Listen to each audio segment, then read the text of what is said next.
ሰላም ሁላችሁም እንደምናችሁ።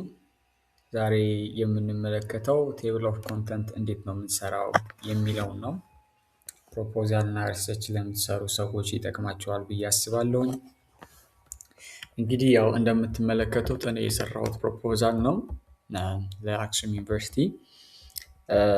በዚህ ፕሮፖዛል እንዴት ቴብል ኦፍ ኮንተንት እንደምንሰራ እንመለከታለን። ሪል የሆነ ኤግዛምፕል ነው የምሰጣችሁ። ስለዚህ ፎሎ አፕ አርጉኝ በደንብ ማለት ነው። በጣም ኢዚ ነው፣ ያን ያህል የሚከብድ ጉዳይ አይደለም። እንደዚህ መጀመሪያ እንደዚህ አይነት ጋፕ ያስፈልጋቸዋል። አንድ አትሊስት ዋን ፔጅ ከከቨር ፔጅ በኋላ አንድ ዋን ፔጅ ያስፈልጋቸዋል። ን እንደምታደርጉት የጻፋችሁት ርዕስ ላይክ ሉክ ሂር፣ ለምሳሌ እዚህ ጋር ፕሮጀክት ፕሮፋይል ብያለው፣ አክሮኖሚስ አሉ፣ ኤክስቲቭ ሰመሪ አለ። ቁጥር እየሰጣችሁ ትሄዳላችሁ ርዕሱን ማለት ነው በእንደዚህ አይነት መልኩ እና ይህም ቻፕተር 2 ነው፣ ኢንትሮዳክሽን ነው የሚለው። ደን ቻፕተር 2 ደግሞ ሳብ ቻፕተር አለው። ቻፕተር 2.1 ባክግራውንድ፣ እንደገና 2.2 ይኖራል። አይ ቲንክ ኢምፕሊሜንቲንግ ኤጀንሲስ እያለ 2.3 ዶነር ኤጀንሲ እያለ ይቀጥላል ማለት ነው። ቻፕተር 3 ደግሞ ፕሮብለም ስቴትመንት ኤንድ ጀስቲፊኬሽን ኦፍ ፕሮጀክት ኤሪያ እያለ ይሄዳል።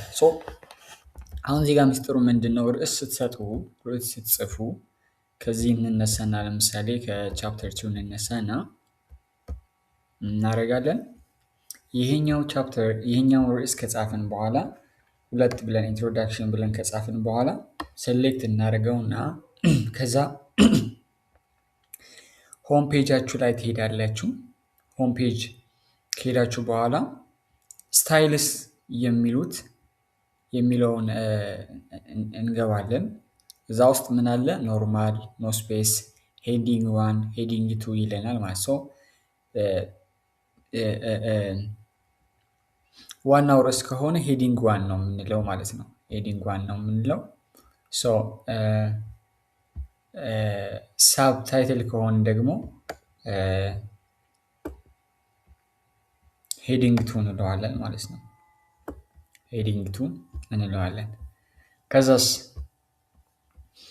ከዛ ደግሞ ሁሉም ሳብ ታይትል ለምሳሌ 2.2 ሄዲንግ 2 ናቸው መሆን ያለበት። የ2.2 ንዑስ ርዕስ ካለ ነው እንግዲህ ወደ ሄዲንግ 3 የምንገባው። ሎክ አሁን ይሄ ቻፕተር 3 ስለሆነ ምንድነው ሄዲንግ 1 ነው የምናደርገው።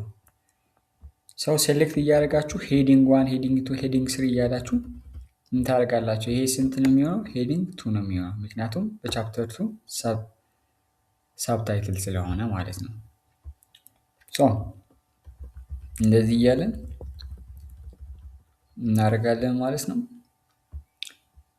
የሰጠነው ርዕስ ለምሳሌ ይሄ ኦብጀክቲቭ ሄዲንግ 1 አይ ቲንክ ግልጽ ይሆንላችኋል ብዬ አስባለሁ። የኛው ደግሞ ሄዲንግ 2፣ ከዛ ቀጥለንስ ሄዲንግ 2 ነው ኦብጀክቲቭ ስለሆነ። አሁን ይሄኛውም ሄዲንግ ስንት ነው? ሄዲንግ 1 ነው። ይሄኛው ሳብ ሄዲንግ ስለሆነ ሄዲንግ 2 ነው የምንለው 5.1። እዚህ ጋር ስትመጡ ግን ኤሊጂብል ክራይቴሪያ የሚል አለ። የሄዲንግ ሳብ ቻፕተር ማለት ነው።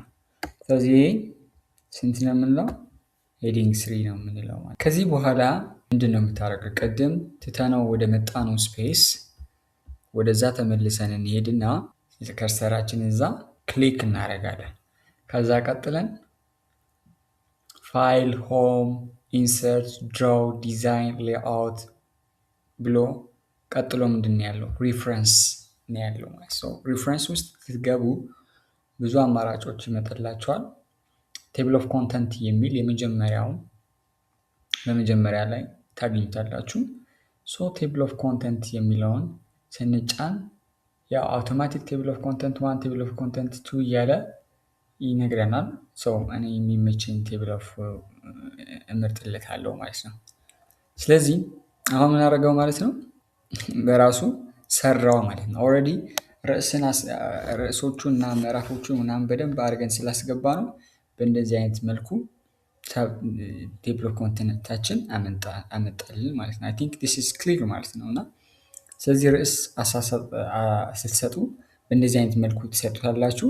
ዜን ቴብል ኦፍ ኮንተንት ሄዳችሁ ትሰራላችሁ።